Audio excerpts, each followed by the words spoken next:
আলামিন বলেছেন, ইয়া আইয়ুহাল্লাযিনা আমানু কুতিবা আলাইকুমুস সিয়াম কামা কুতিবা আলাল লাযিনা মিন কাবলিকুম লাআল্লাকুম তাত্তাকুন। অর্থাৎ হে বিশ্বাসী মুমিন বান্দাগণ, আল্লাহ রাব্বুল আলামিন কি করেছেন? তোমাদের উপর রোজা ফরজ করে দিয়েছেন, যেরূপ ফরজ করে দিয়েছিলেন তোমাদের পূর্ববর্তীদের উপর, যাতে তোমরা তাকওয়া বা পরহেজগারি অর্জন করতে পারো।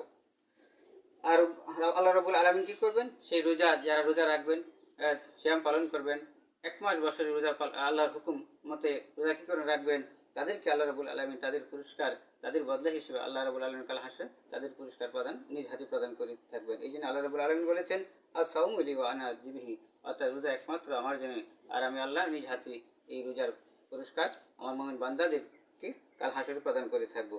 আর যারা সাওম পালন করে, তারা সাওম পালনকারী লোকেরা মন্দ এবং খারাপ কাজ থেকে কি করে? বিরত থাকে। সেই জন্য আমি আজকের ক্লাসের শিক্ষার্থী উদ্দেশ্য করে বলো, আজকের যে আমার পঞ্চম শ্রেণীর আকাইতে ফেকা অংশের 11তম পাঠ থেকে যে আলোচনা সাউন্ড সম্পর্কে যে আলোচনা করলাম, সেই আলোচনাটুকু তোমরা গুরুত্ব মনোযোগ